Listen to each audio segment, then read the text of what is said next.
today's video lecture, and in today's video lecture I'll be solving previous year's NEET questions and discussing the answers for the chapter. As you can see on your screen, locomotion and movement, and we are in part 3 of this series. All right, so let's begin. All right, so question number 1, match the following joints with the bones involved. Okay, so you have 1, 2, 3 and 4 and you have your options. You have to select the correct option. Okay, and this appeared in NEET 2019. So let's match. Let's say gliding joint between carpal and metacarpal of thumb, no. Between atlas and axis, no. Between the carpals, gliding joint, yes, it does occur between the carpals. Hinge joint will occur between humerus and ulna. Pivot joint between atlas and axis.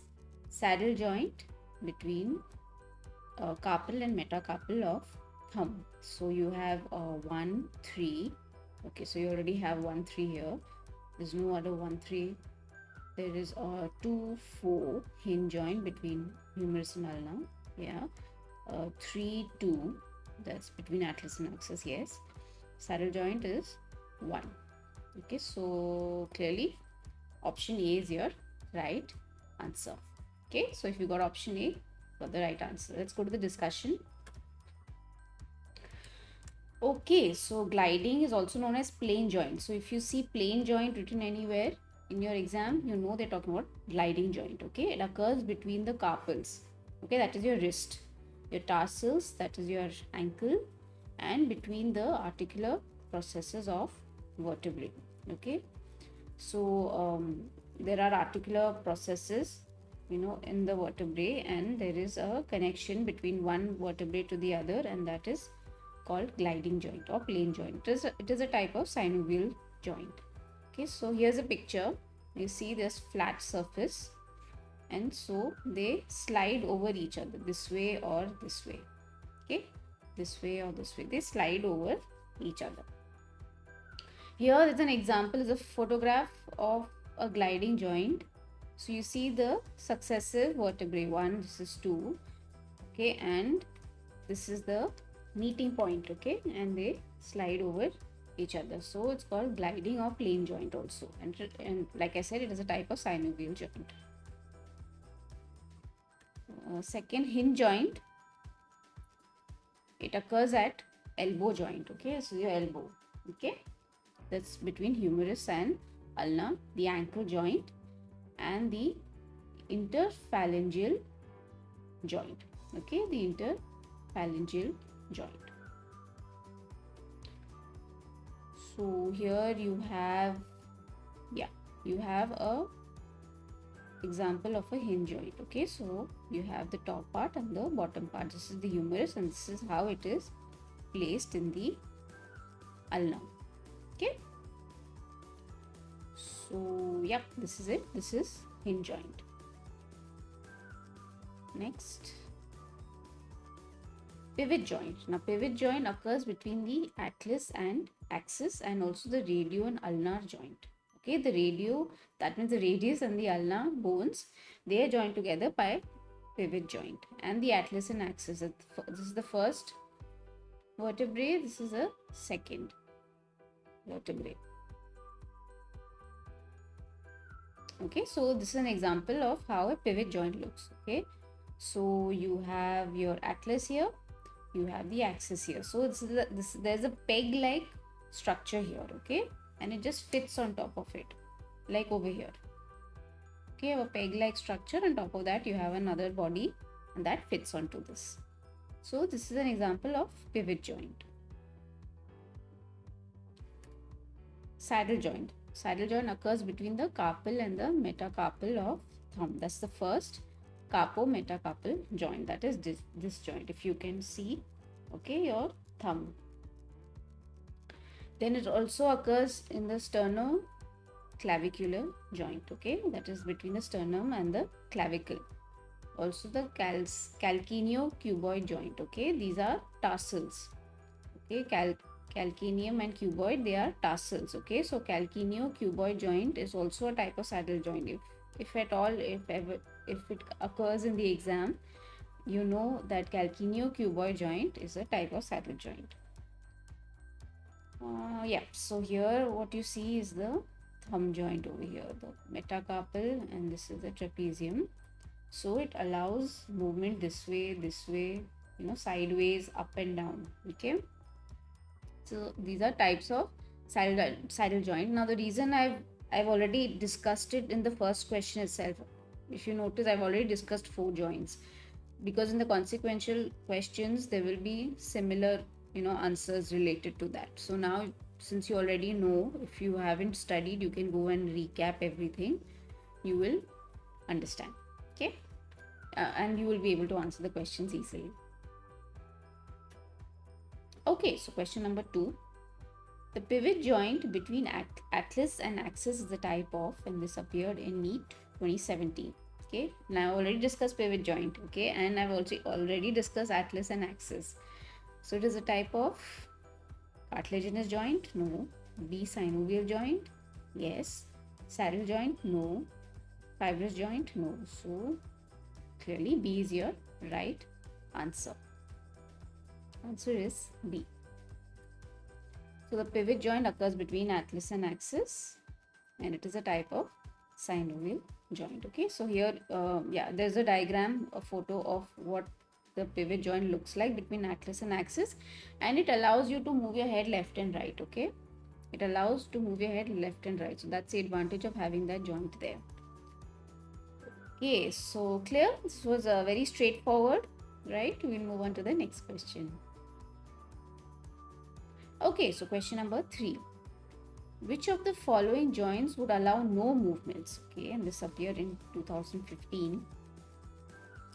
A, synovial joint. B, ball and socket joint. C, fibrous joint. D, cartilaginous joint would allow no movement. Now clearly from these 4 options, fibrous joint is the right answer. Okay, this is the appropriate answer. It does not allow movement. So answer is C. Okay, let's go to the discussion.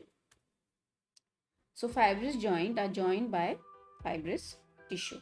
Okay, and they are either immovable or allow a slight degree of movement. That's very little. Okay, mostly they are immovable, or they allow a very slight degree of movement. Okay, now the types of fibrous joints. The fibrous joint is like the main joint. Okay, and there are subtypes to it. So the first one is sutures. Okay, so they are present in the skull and are immovable, right? There's syndesmosis. So these bones are connected by the interosseous ligament. Okay, that is in the inferior tibiofibular joint. Sorry, inferior tibiofibular joint. And gomphosis is tooth in its socket. Okay, this joint over here is also a fibrous joint. So if they ever ask you what type of joint is present inside the tooth, then you know it's gomphosis. It is a type of fibrous joint. Sutures mostly, this is what they ask you. It's present in the skull and they are immovable. So here is a diagram of a skull. So what you can see is the top view. Okay, the top view, the superior view of the skull. So basically I just wanted to show you how the sutures are present on the skull. If you follow my pen, this blue ink, you see the sutures are arranged. You can see the black line over here. Sutures are arranged like that. Okay, and they connect the different bones of the skull. All right. So this is again a type of fibrous joint. Obviously they are immovable. They don't move. Okay, sutures don't move. They connect 2 bones together, but they don't move. Okay, so but it is a type of joint. All right. So if we go back to our question. Which of the following joints would allow no movement? So clearly from these 4 options, it is fibrous joint. I gave you extra piece of information just in case if they ever ask you in NEET, you are aware of it. If you like, you can note it down. Okay.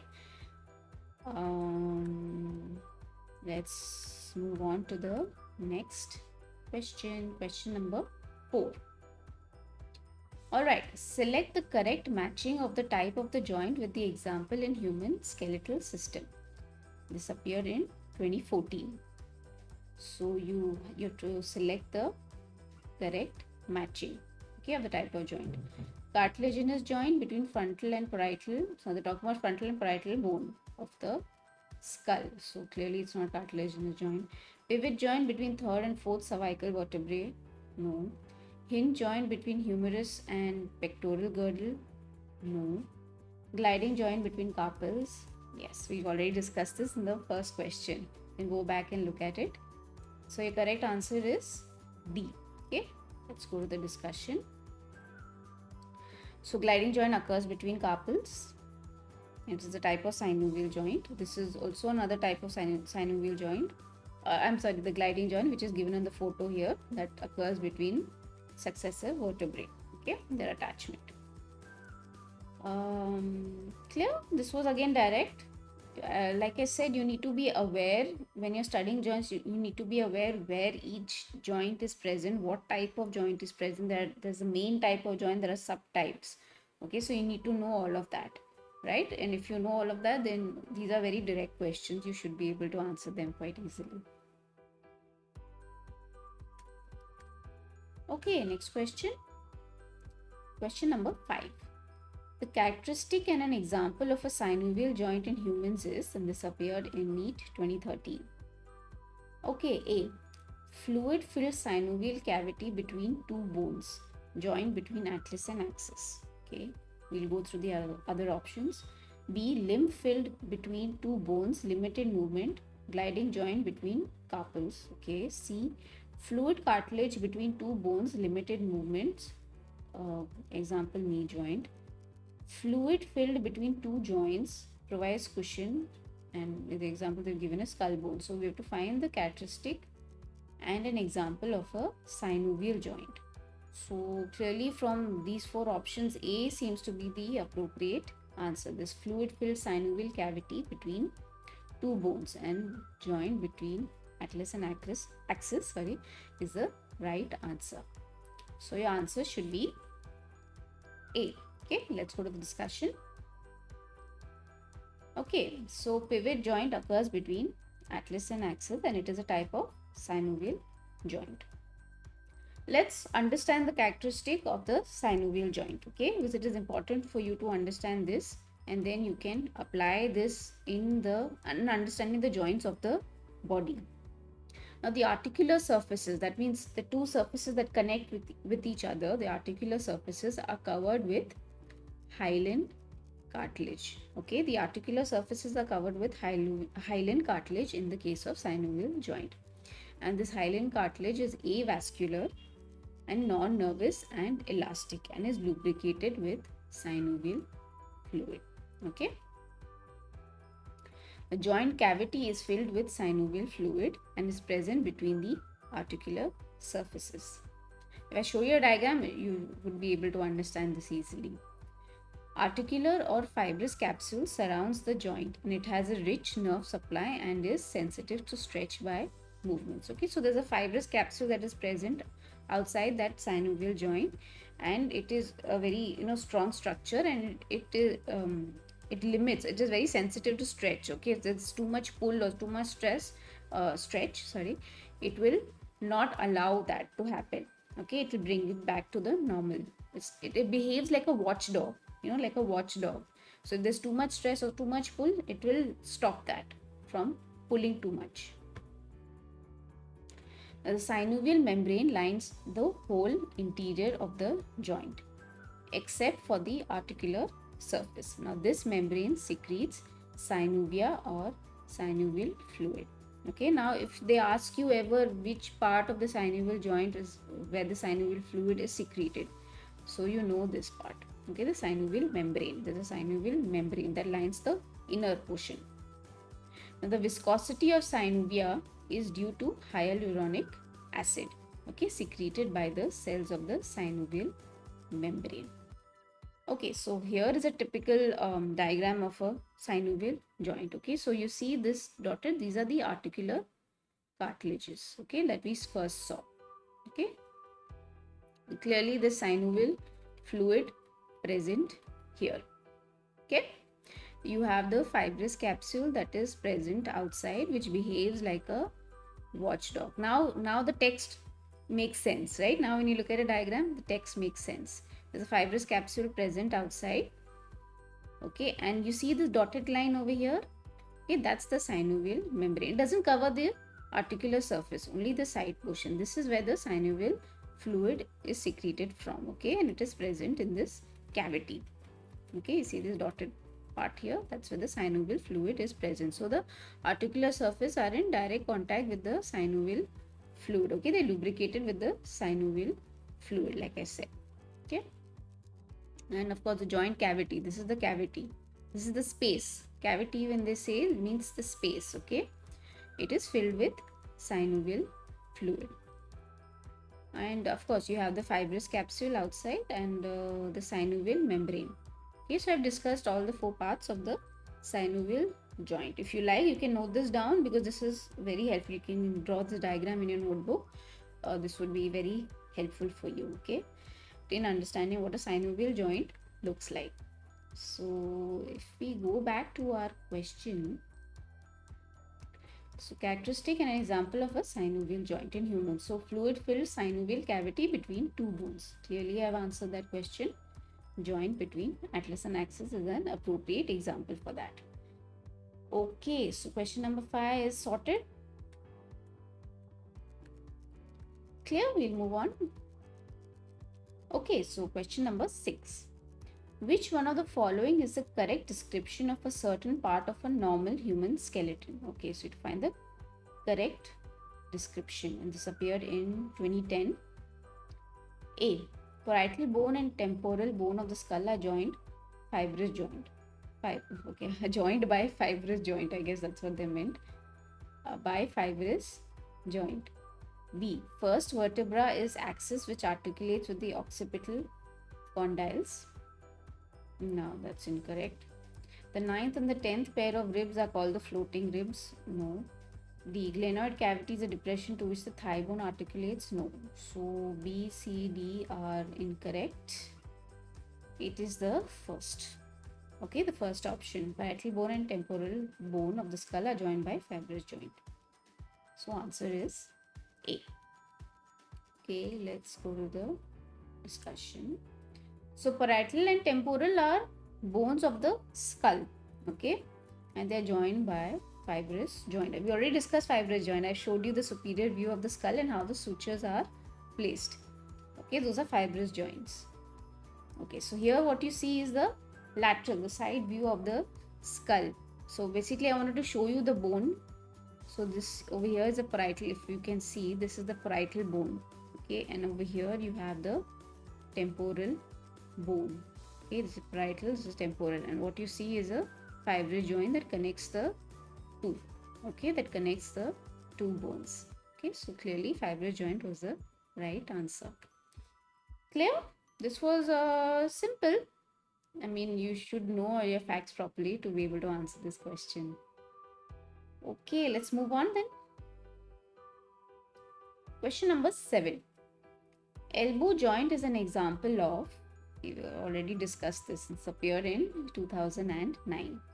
A. Hinge joint, B. Gliding joint, C. Ball and socket joint, D. Pivot joint. So elbow joint is clearly an example of a hinge joint. You need to know the joint and the examples. Okay, so your answer is A. Okay, so elbow joint is an example of hinge joint. Okay, and here is a good example. It's a good diagram to show this humerus, the elbow joint, and this is the ulna. Okay, this is the hinge joint. So just remember hinge joint like the hinges of a door. Okay, they move in like one direction, right? They move in the 90-degree angle. Correct? The hinges of a door. I tend to remember it that way. I don't know if it is helpful for you. This is a door. There are hinges present on the door. Yeah, over here. And they move in one direction. That's why it's called a hinge joint. Okay, they move in one direction only. So, yeah, clear? Let's let's move on then. Okay, so question number 8. Which of the following pairs is correctly matched? This appeared in 2005. A. Hinge joint. Okay, so find the ones that are correctly matched. Hinge joint between vertebrae. No. Gliding joint between zygapophyses of successive. Some of these words are very difficult to pronounce sometimes. Between zygapophyses of the successive vertebrae. Okay. You have cartilaginous joint, skull bones, no. Fibrous joint between phalanges, no. So clearly B is your right answer. We already discussed gliding joint, right? Answer is B. Gliding joint is also known as plane joint. Okay, so if you see plane joint, they mean gliding joint. Okay. Yeah, so gliding joint is present between zygapophyses of successive vertebrae. So zygapophyses are the articular facets. Okay, they are the articular facets, articular points between two successive vertebrae. Okay, so here I'm sure now you're familiar with this diagram. So here there are two. So this is vertebrae 1 and this is vertebrae 2. Okay, so there are articular surfaces between the two. Okay, so they are this is also called as zygapophyseal joint. Okay, zygapophyseal joint. Okay, this is a gliding joint, which is again a type of synovial joint. Okay, so if you see zygapophyses, you know they're talking about gliding joint. Okay, clear? Let's move on. Okay, so question number 9. Change this thing. Yeah. What is the name of joint between ribs and sternum? This appeared in 2000. Okay, so now they're talking about the joint between ribs and sternum. Now this is a bit tricky. Okay, this question is a bit tricky, and if you had a doubt answering this question, that means you know your theory very well. Okay, so let's go through our options first. So you have A, cartilaginous joint, you have B, angular joint, you have C, gliding joint, and D, fibrous joint. Now there are two types of joints present, and they're specifically talking about ribs and sternum. Okay, so if you look at the structure, so you have the manubrium and you have the sternum and the xiphoid process, right? So you have your ribs. Now you're talking about true ribs, that is from rib number 1 to 7. 1, 2, 3, 4, 5. Okay, it should have been a little longer, but you've got the point, right? I'm just giving you a little bit of theory so that you know what I'm talking about. Now there are two types of joints present here. Now this portion is called costal cartilage. Now there's a joint present here and there is a joint present here. Similarly, go to rib number 2. Again, there's a joint present here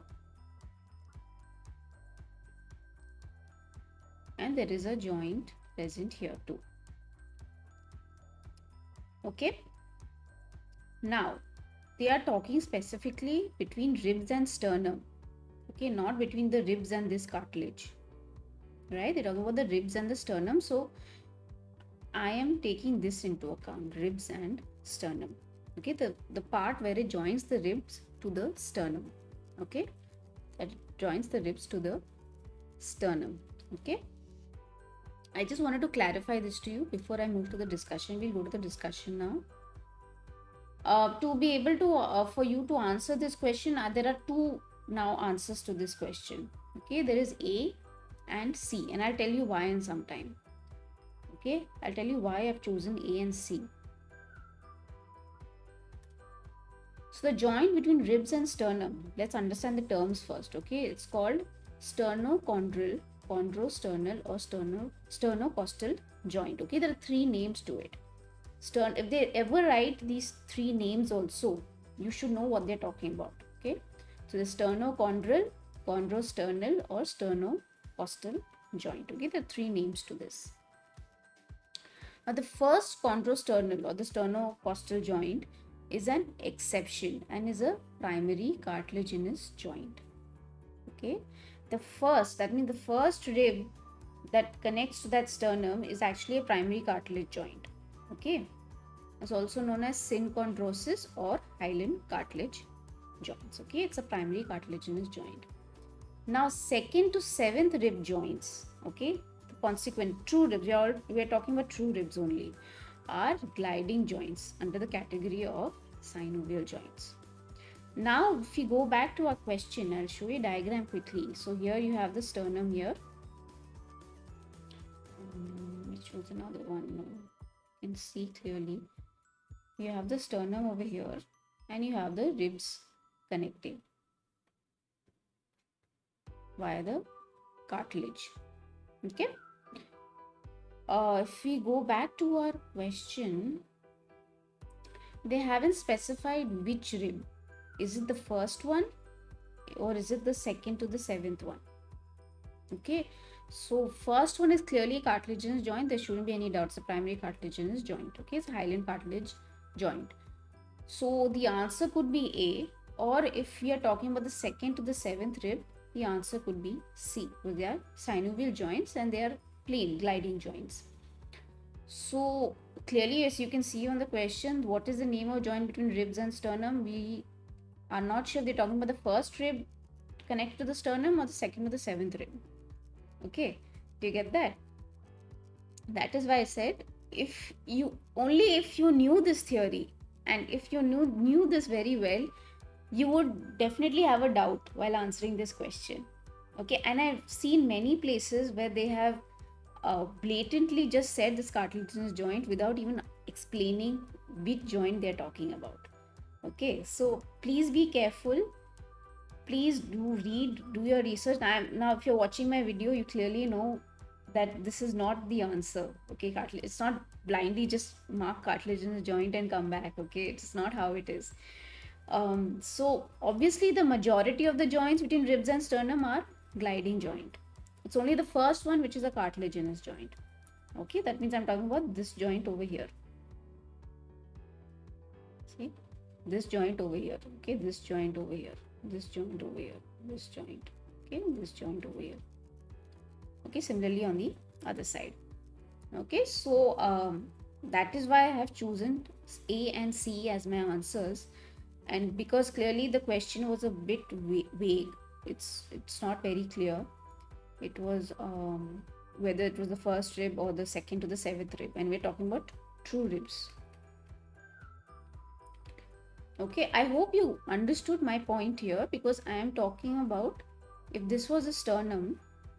Okay, this is just a plain rectangle and the ribs are connected via the cartilage, costal cartilage. I mean this, I'm talking about this portion here. Okay, I'm talking about this portion here, this portion here, this portion. Except for the first rib that's connected to the sternum, which is a primary cartilage joint, the rest are all synovial joints. Okay, they're not cartilaginous joint. So, and surprisingly they have put C also as an option. Okay, they haven't just put A and left it. So C is also an option, and yes, synovial joint, they are planar synovial joint. I mean they're gliding joints. Okay, planar. And yeah, if you do your research on Google and you come across this question across various, those educational apps, and they've just blatantly written cartilaginous joint without even explaining what it is, so which is not right. They should take the trouble to explain, right? So but let's not go into that.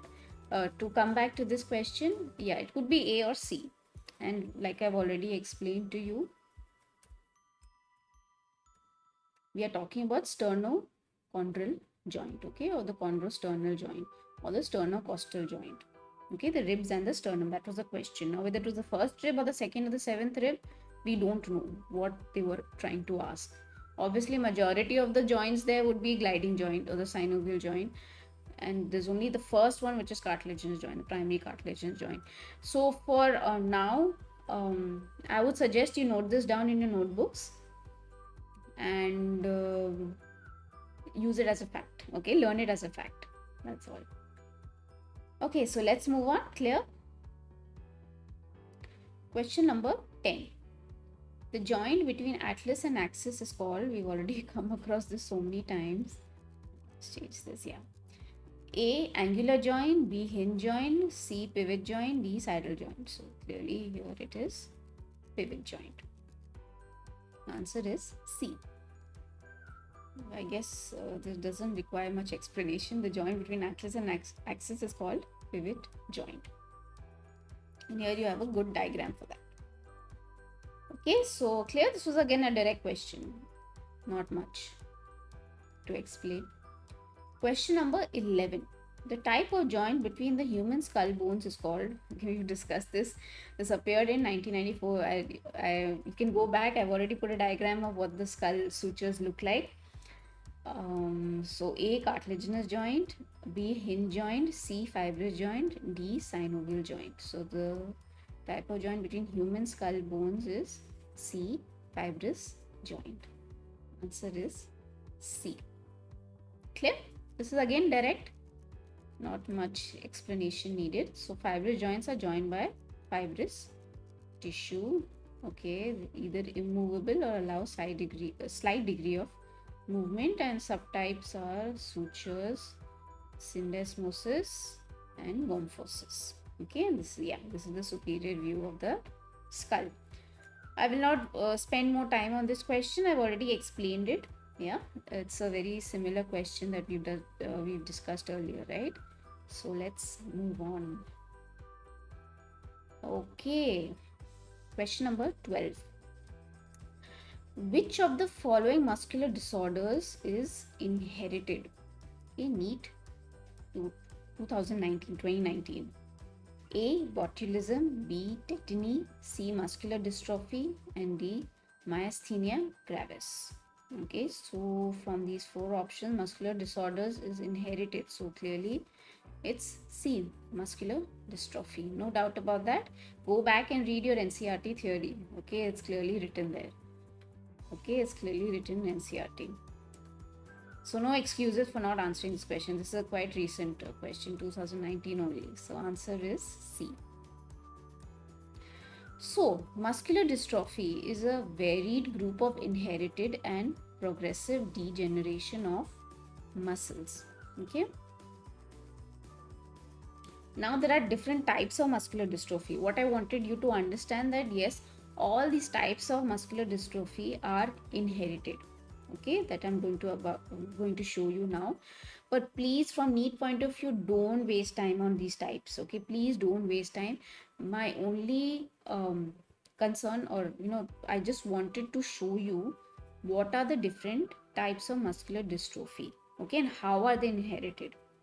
Okay, they are all inherited genetically, and so please don't waste time on this. Okay, don't waste time studying. Oh, I need to write down all this. No, you don't need to write down. From NEET point of view, just learn this definition, the first point. Okay, from NEET point of view, just learn the definition of muscular dystrophy.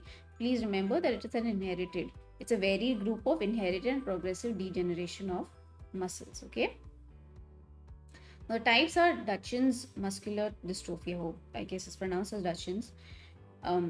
It's an X-linked recessive mutation of dystrophin gene, okay, and affects males exclusively, and there's progressive weakness in hip and shoulder girdle muscles from age 5. Like I said, don't waste your time on this. Don't learn it.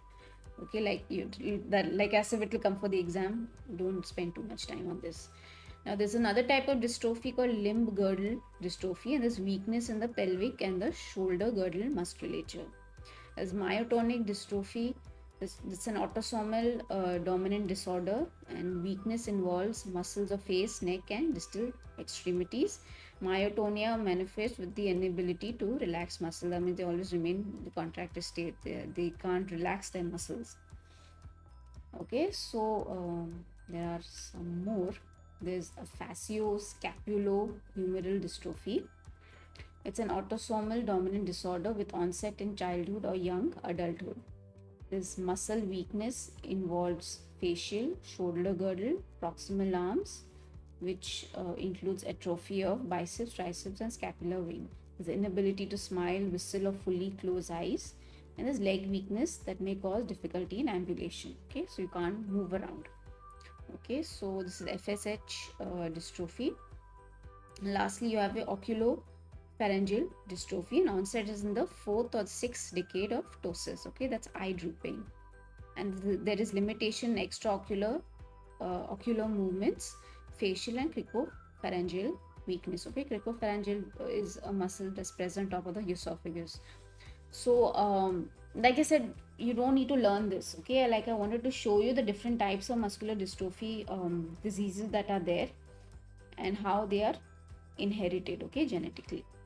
So that's why muscular dystrophy itself is a varied group. It's like the main topic, okay, and under that there are many different types of diseases. Okay, there are many different types of dystrophy that are inherited genetically. So that is all I wanted to explain. So but from NEET point of view, only this first line is important. That is all. Okay, so don't fret that I've given a list of different types and you need to study it. You don't need to study it. I just wanted to show you for your understanding. So if you look at the question, which of the following muscular disorders is inherited? So clearly from the options given here, it's C, muscular dystrophy. Okay, clear? Let's move on to the next question. Yeah. So question number 13.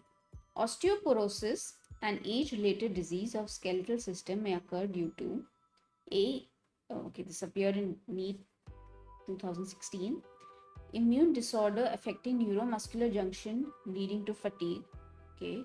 B, high concentration of calcium and sodium. No. Decreased level of estrogen.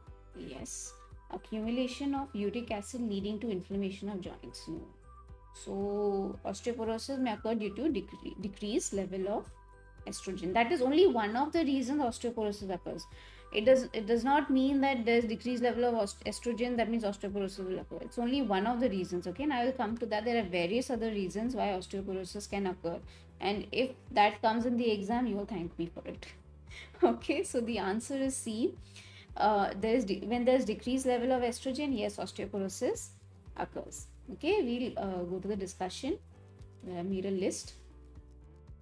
So osteoporosis is a common old age related disease and is a result of decrease in organic bone matrix. Okay, so when bone development happens before the mineralization of the bones, and the calcium and phosphorus begins to deposit itself, a matrix is formed. Okay, a matrix is formed and it is made up of collagen, fibrous protein, and also mucopolysaccharide. Okay, so that forms the matrix of the bone. Okay, the matrix of the bone. Now when this begins to decrease, osteoporosis results. Okay, just imagine the basis of something begins to erode, obviously that whole structure will fall, right? So just think of it that way. Okay, so let me erase this.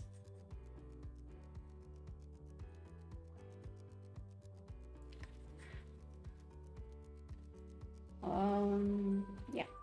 The osteoblastic activity in the bone is usually less than normal and bone osteoid deposition is depressed. The bone osteoid deposition is the matrix. Okay, it is depressed. The osteoblastic activity are the cells that form the bone. Okay, that activity is decreased. Obviously, the bone matrix will not be formed, right? It will be depressed. Now, the reasons for osteoporosis is very important, okay, in terms of NEET. Okay, now you understood why osteoporosis happens, how it happens physiologically. Now, why this osteoporosis happens, okay? There is the reasons for osteoporosis are lack of physical stress on bones due to inactivity. So if you're not moving your bones or your body anywhere, it could also lead to osteoporosis. That is one reason. Second reason, lack of vitamin C. Okay, lack of vitamin C, which is necessary for secretion of intercellular substances, including formation of osteoid. So if there's lack of vitamin C in your diet, it could not form osteoid. Okay, it will not form the bone matrix. All right, so third is lack of estrogen. We've already come to that. Okay, lack of estrogen is present is mentioned in NCRT, but that is only one of the reasons. It is not the only reason why osteoporosis happens. Okay, so don't look at it that way, that just because there's lack of estrogen, osteoporosis will happen. Yes, of course, that is one of the reasons. So lack of estrogen in post-menopausal cases. Okay, so in women, when they reach the menopause stage, okay, and post-menopausal, there will be decrease in estrogen in their body, and so that decreases the number and the activity of osteoclasts. Okay, osteoclasts are cells that help in the remodeling of bone. Okay, they basically eat on the bone to remove all the calcified parts of the bone. Okay, and that helps to keep the bone maintained and healthy. Okay, so osteoblast creates or develops the bone, osteoclasts maintain the bone. It'll be an easy way for you guys to remember. Osteoblast develops bone, and osteoclast, what does it do? It maintains the bone. Okay, so when you develop something, when you create something, you need to maintain it also, right? So you have this body, it is developed, it is developing obviously, but you need to maintain it also, correct? So osteoclast does that in this case. Okay, so there is a decrease in the number and the activity of osteoclasts. Old age causes decrease in growth hormone. Yes, it's an old age disease also. There's a decrease in growth hormone and other growth factors, and also decrease in anabolic functions of protein. Okay, so that is another reason. Cushing syndrome. Okay, Cushing syndrome is a hormonal disorder. Okay, now this results due to high amount of glucocorticoids. Now the most popular, as in glucocorticoid is present in large amounts in our body is called cortisol.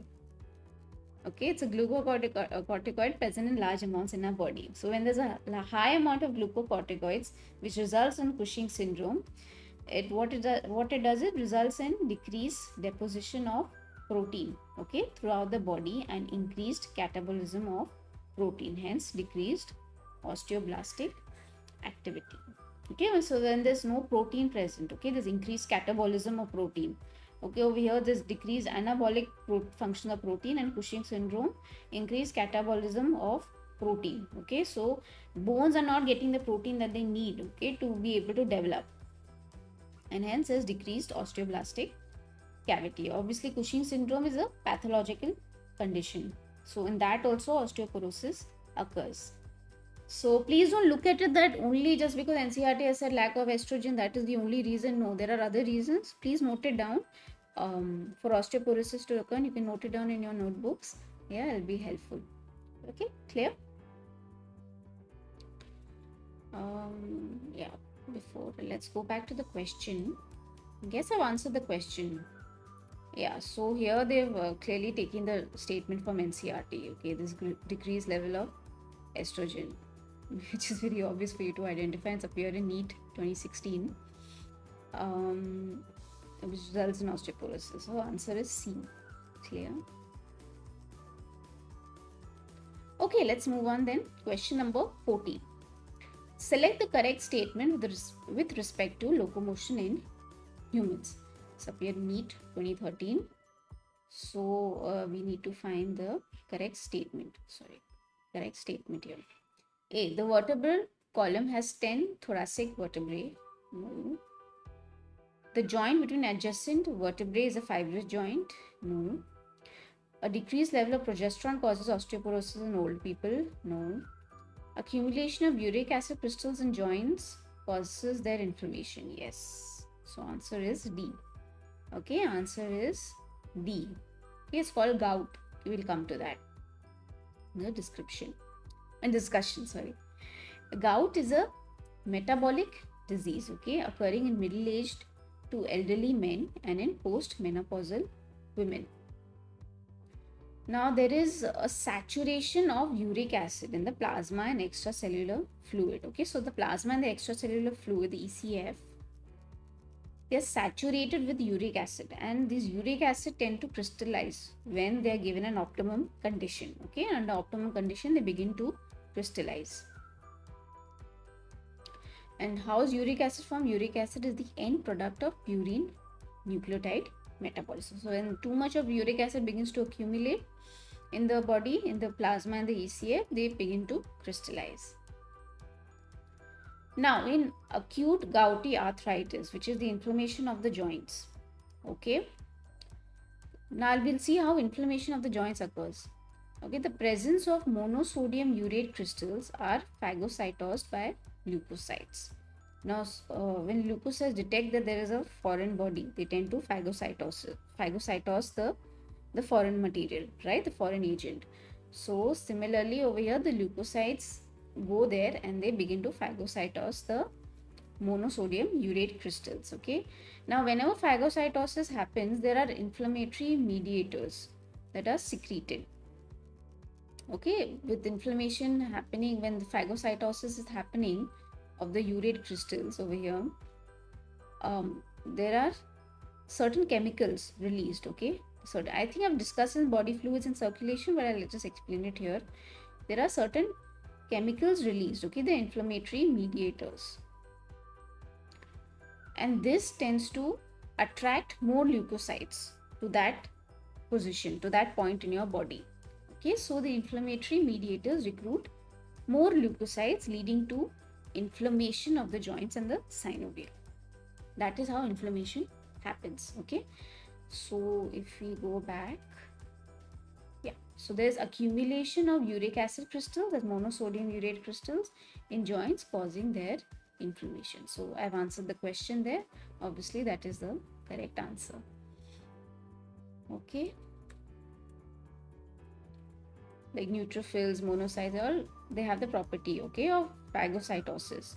Like I've already explained this in body fluids and circulation. I'm clear about that. And how when there's an injury or inflammation occurring, and how there are certain chemicals, cytokines, that are released. Okay, cytokines tend to attract more leukocytes to that position. That's how the immune system works. Obviously, you'll study more about this in human health and disease chapter, but just giving a heads up on how it works. Okay, so clear? Let's move on then. Okay, question number 15. Select the correct statement with respect to disorders of muscles in humans. And this appeared in NEET 2013. A. Failure of neuromuscular transmission in myasthenia gravis can prevent normal swallowing. Okay. Accumulation of urea and creatine in the joints causes their inflammation. No. An overdose of vitamin D causes osteoporosis. No. Rapid contractions of skeletal muscle causes muscular dystrophy. No. So clearly it is A. Okay, that's the correct statement. So the answer is A. Let's go to the discussion. Okay, so myasthenia gravis, okay, occurs in 1 in 20,000 persons, okay, and it causes paralysis because of the inability of the neuromuscular junction to transmit enough signals from the nerve fibers to the muscle fibers. Now, neuromuscular junction, please go back to part 2 of this series. I have explained neuromuscular junction in that. Okay, so how does the paralysis happen? It's the inability of the neuromuscular junction to transmit enough impulse, okay, signals from the nerve fiber to the muscle fibers. Okay, so myasthenia gravis occurs. Now, in such patients, there is a large amount of antibodies that have been found, okay, which attack the acetylcholine receptors, and hence it is known as an autoimmune disease. So, if they ask you in a question ever, whether which of them is an autoimmune disease, and if you see myasthenia gravis, it's an autoimmune disease. Okay, that's the right answer. So, what happens? The antibodies begin to attack the acetylcholine receptors. Okay, so if you have a neuron here and you have the muscle over here and you have acetylcholine acetylcholine receptors here. Okay, acetylcholine is present here, but these acetylcholine receptors are not responding. Okay, they're not responding because of that. Okay, so why that happens is because there is not enough voltage to open the sodium gated channels of the muscle fiber for depolarization to occur. Okay, you understand depolarization, right? When there's enough impulse, okay, depolarization will occur. What happens is sodium gated those voltage channels begin to open. Okay, and there's an influx of sodium ions into that. Okay, so the thing is there's not enough voltage. That is the reason. There's not enough voltage. Now, when the antibodies begin to attack the acetylcholine receptors, they are damaged, and so there's not enough voltage that helps in opening those sodium gated channels. Now, if the disease is intense, then the patient could die due to paralysis. Okay, and especially of the respiratory muscles. Clearly, the respiratory muscles are very important. It helps you in breathing. So if your breathing stops, what happens? Obviously, you will die. There will be too much of CO2 present inside. And so if paralysis ever occurs, then yes, the person could die. Okay, of the respiratory muscle especially. Yeah. So paralysis of swallowing muscles also occurs in myasthenia gravis. Yes, one of the reasons. Muscular dystrophy also, or in botulism. So if you get a question, this is a pretty good question that could appear in NEET. Okay, paralysis of swallowing muscles can happen in not only in myasthenia gravis. Okay, it can happen in muscular dystrophy also, and it can happen in botulism also. Okay, so please note this down. This could be a potential NEET question. They really want to give you a good question, okay, to mess you up a little bit. Okay, so let's see how it affects swallowing. So swallowing mechanism is affected by complete swallowing act is repealed. It doesn't occur only. Okay, swallowing doesn't occur. The whole act is not occurring. This failure of glottis to close and stop food from entering the trachea. Okay, you know the epiglottis, it shuts down. Okay, it shuts the trachea, the glottis of the trachea, to allow food to enter while swallowing. Okay, so a brief second you don't breathe, okay, while swallowing food, but that will not occur. So what happens is food will then begin to enter trachea, okay, which is not a good thing. And this failure of soft palate and the uvula to close the internal nares to stop food from entering the nose. So if you have watched my the video on digestion and absorption, and I've explained swallowing mechanism over there. And so what happens is when you are swallowing, the uvula and the soft palate, they tend to close the internal nares. Okay, so the food does not enter the nose while swallowing. Okay, so that will not happen.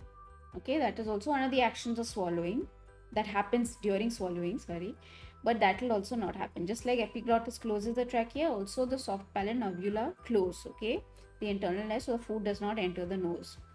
So it's a very safeguarded process. Swallowing is a very safeguarded process, not to allow food from going out. Okay, it has to, once you, at one point, it has to go in, it will not go out. So it will close down everything, it will lift the larynx up, and it will allow the food to go in. The epiglottis will shut down the trachea, so for a brief second you don't breathe, and allow the food to go down into the esophagus, right?